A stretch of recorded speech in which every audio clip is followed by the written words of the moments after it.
Now, I know summer at this point is pretty much over, but that doesn't mean you should stop wearing sunscreen. Hey, it's Annie and welcome back to my channel where I talk about all things Asian skincare. Today, I wanted to talk about my favorite Korean and Japanese sunscreens. Sunscreen needs to be worn year-round because if the sun is out, that means it's giving off UVA and UVB rays that could potentially damage your skin or get you skin cancer. I really like my sunscreens to feel like a skincare product and not a sunscreen. And I find that Korean and Japanese sunscreens really do have the best textures and also the best UVA and UVB protection. I actually do reach for Korean and Japanese sunscreens most often because of just how nice they feel and how much they actually feel like a skincare product rather than a sunscreen or a sunblock. I guess I'm still traumatized from having used Banana Boat when I was on my high school swim team. Never again. So the first sunscreen that I want to talk about would have to be the isn't-tree Hyaluronic Acid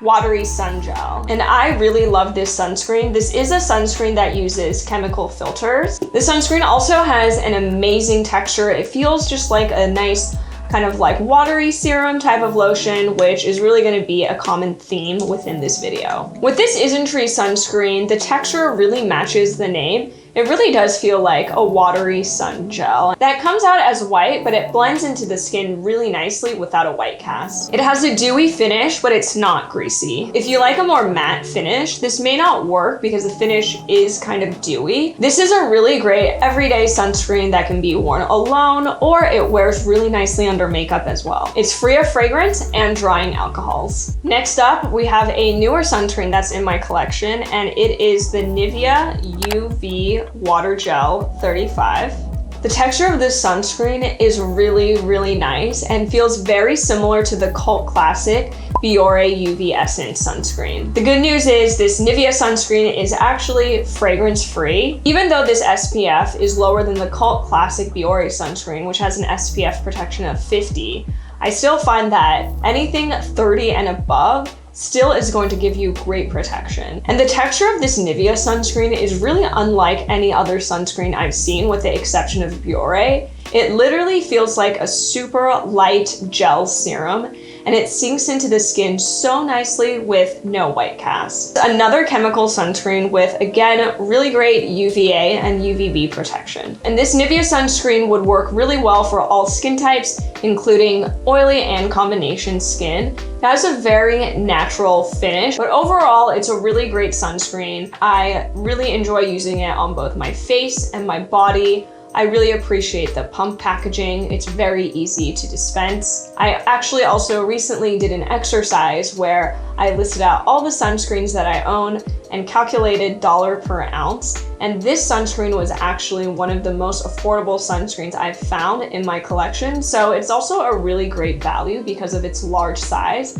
at around 140 milliliters. So next we have Canmake Mermaid Skin UV Gel. And I've talked about this sunscreen before, and it's still definitely one of my favorites. This one is a combination sunscreen and uses both physical and chemical filters. What's also really unique about this sunscreen is that it's both free of alcohol and fragrance, which I find is kind of a rarity within Asian sunscreens. Usually most sunscreens will have one or the other or both, but this one is both fragrance-free and alcohol-free. The Canmake sunscreen is also a really excellent option as just your everyday sunscreen. Be sure though that you get the one in the shade Clear because this sunscreen does come in two different shades. One is clear, one is white.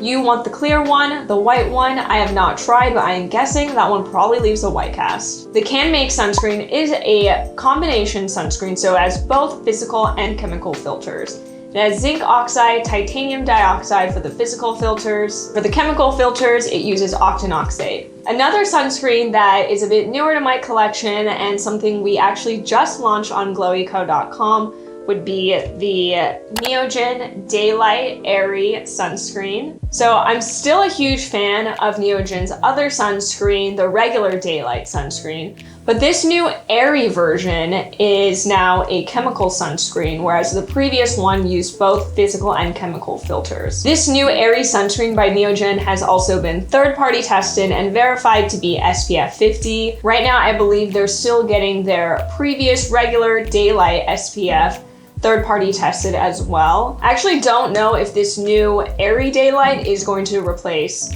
the previous Daylight sunscreen.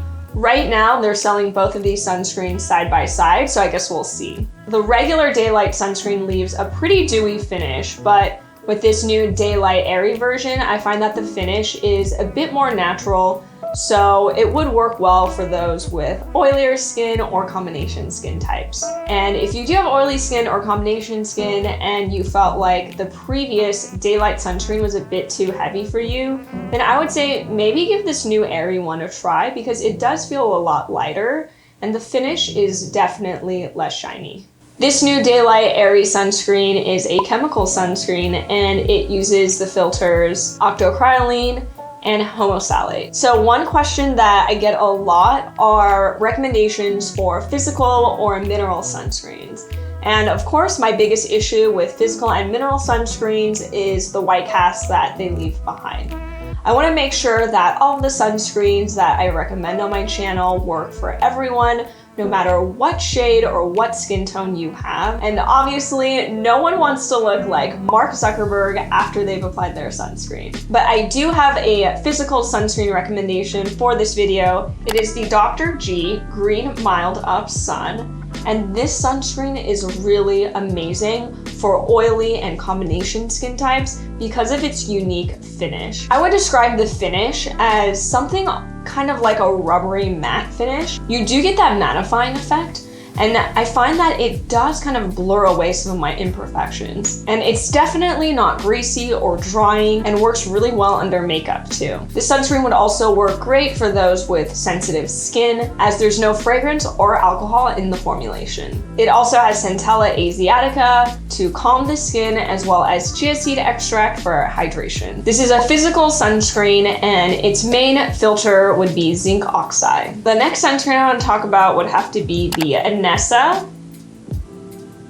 Essence UV Sunscreen Mild Milk for sensitive skin. And this is another sunscreen where it's a combination of both physical and chemical filters. This sunscreen was actually formulated for sensitive skin, so there's no fragrance or alcohol in this sunscreen either. It does not leave a white cast, and the texture is really nice. Again, it feels kind of like a watery type of lotion. And when I compare this mild milk to the regular Anessa in that light brown packaging, I do find the mild milk gives a more powdery finish. So this would also work really great for oily skin, but just given its texture, I think this would work great, honestly, for any skin type. This sunscreen is resistant to sweat and water for up to 40 minutes, but if you're going to be using this sunscreen and going into water, let's say a pool or the ocean, when you come out, I would definitely make sure just to reapply sunscreen again. I think it's really hard for any sunscreen to be truly water resistant and to stay on your skin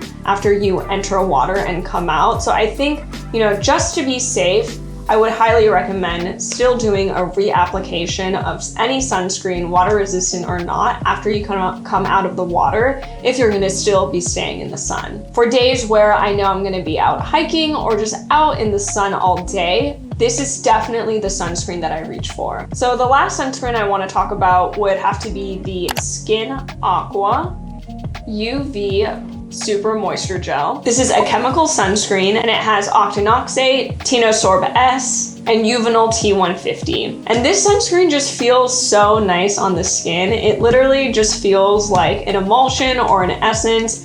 There is no white cast at all. It leaves a natural finish, so I think this would work great for all skin types. They have a lot of hydrating ingredients like hyaluronic acid, amino acids, and hydrolyzed collagen. The brand also markets this sunscreen as super waterproof, so it is water resistant. But like I said before, if you're gonna be entering a body of water and then coming out, I still highly suggest a reapplication of sunscreen just in case. And this one is also fragrance-free as well. So those were my favorite Korean and Japanese sunscreens. Have you tried any sunscreens? And do you have any sunscreens that you think I should try out? Let me know in the comments below and I'll see you in the next video.